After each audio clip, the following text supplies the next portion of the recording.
आणि मला जे जेवण रात्री दिलं त्यांनी ते निकृष्ट दर्जाचं नाही, ते सडलेलं होतं. त्यांनी स्मेल घेतला तर बोले ये तो बहुत गंदा आहे.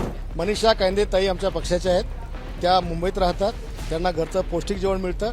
माझी त्यांना विनंती की त्यांनी 8 दिवस जरा आमदार निवासाचं जेवण करावं आणि मग प्रतिक्रिया द्यावी. संजय गायकवाड आपल्या सोबत आहे. संजयजी, तुम्ही काल मारहाण केली, तिथं कॅन्टीनमध्ये जाऊन मारहाण केली. एवढी वेळ तुमच्यावर का आली? अन्नाच्यामुळे आली की माणसांच्या वागणुकीमुळे? नाही, त्यांनी जे सडलेलं जेवण मला दिलं, त्या सडलेल्या जेवणामुळेच मी त्यांना जाब विचारला. आणि हे काही एकदा नाही झालं, हे वारंवार त्या ठिकाणी होतं. 2-4 वर्षामध्ये मी अनेक वेळेस त्यांना सांगितलं, तिथे 15-15 दिवसाचं नॉनव्हेज मिळते, 15-15 दिवसाचं अंडी त्या ठिकाणी खराब झालेली मिळतात, भाज्या सडलेल्या कुंजलेल्या मिळतात. आणि मला जे जेवण रात्री दिलं त्यांनी ते निकृष्ट दर्जाचं नाही, ते सडलेलं होतं.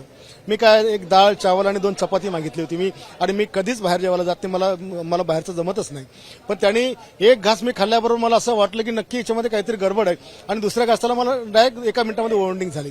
आणि मग मी त्यांना खाली गेलो आणि सांगितलं की बाबा हे कोणी दिले मला, जरा याचा स्मेल घेऊन बघा. त्यांनी स्मेल घेतला तर बोले ये तो बहुत गंदा आहे.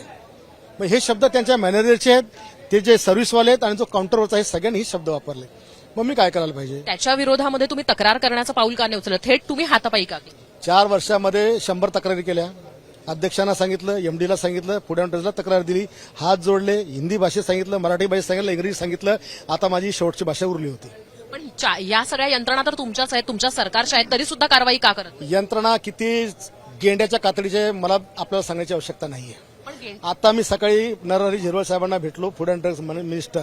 त्यांनी स्वतः सांगितलं की मी 3-4 महिन्याआधी मंत्रालयाच्या कॅन्टीनचं आणि आकाशवाणीच्या कॅन्टीनचे मी सॅम्पल तपासलेला पावडर, त्याचा अजून अहवाल आला नाही. याच्यावर तुमची यंत्रणा आमची कशी काम करते हे बघून घ्या. पण मारहाण करणं हा एकमेव पर्याय तेव्हा तुमच्याकडे होता? माझ्याकडे शेवटचा हाच पर्याय होता. पण हा म्हणजे याच पर्यायाच्या पुन्हा त्यांनी केलं तर मी हाच पर्याय वापरेल. पण हे तुम्हाला असं नाही वाटत की तुम्ही तुमच्या सरकारच्या विरोधामध्ये करता आहात किंवा तुमच्या सरकारनं जी गोष्टी मी माझ्या जीवाचं रक्षण करतोय. जो माझ्या जीवाशी खेळेल मी त्याला माझ्या पद्धतीने उत्तर देईल. पण याच्यामुळे तुम्ही कायदा सुव्यवस्थेचं उल्लंघन केलं असं नाही कायदा सुव्यवस्था करायला तिथे काही हिंदू मुस्लिम जाती दंगल नाही किंवा मराठी हिंदू प्रांतीय वाद नव्हता. तो इंडिव्हिज्युअल विषय होता, वैयक्तिक. पण एकदा अधिवेशन सुरू असताना अशा पद्धतीनं आमदारांनी कायदा हातात घेणं हे चुकीचं आहे, याची तुम्हाला कल्पना होती? ही गोष्ट, हा कायदा असा प्रकारे जर तिथं कोणी सांगत असेल की मी कायदा घेतला तर मी पुन्हा घेईल. पण तुमच्या पक्षाच्याच आमदार आहेत ज्यांचं याच्यावर आक्षेप आहे, त्यांनी असं म्हटलं आहे की अशा पद्धतीची कृती करायला नको होती, तर त्याच्याबद्दल तुमचं काय म्हणणं? मनीषा कांदे ताई आमच्या पक्षाच्या आहेत, त्या मुंबईत राहतात, त्यांना घरचं पौष्टिक जेवण मिळतं. माझी त्यांना विनंती की त्यांनी 8 दिवस जरा आमदार निवासाचं जेवण करावं आणि मग प्रतिक्रिया द्यावी. या सगळ्याच्या अनुषंगानं संजय राऊतांनी सुद्धा कारवाई करण्याच्या संदर्भामध्ये प्रश्न विचारलेला आहे. आणि दुसरीकडे ठाकरेंचे आत्ता काही आमदार जे आहेत ते तुम्हाला हात मिळवतायत, तुम्हाला बॉक्सिंग मास्टर म्हणतायत, त्याच्याकडे कसं पाहता? ते त्यांचं माझ्यावरचं प्रेम आहे. आणि संजय राऊतचा जो विषय आहे तर त्या संजय राऊतला विचारा की 10-12 वर्षापूर्वी दिल्लीच्या कॅन्टीनमध्ये राजन बिचारे खासदार जेवण करताना त्यांच्यासमोर जेवण निकृष्ट आलं. तो जो सर्व्हिस करणारा जो मुस्लिम समाजाचा वर्ग होता, त्याचा रमजानचा रोजा होता, त्याच्या तोंडात पोळी कोंबून त्याला मारलं होतं. त्यावेळेला तुम्ही काय प्रतिक्रिया दिली होती? म्हणजे तुमच्या खासदाराला जेवण निकृष्ट दिलं आणि त्यांनी मारलं तर समर्थन करता, आणि आम्हाला जहर पाजलं तर तुम्ही म्हणता की आमचं चुकलो.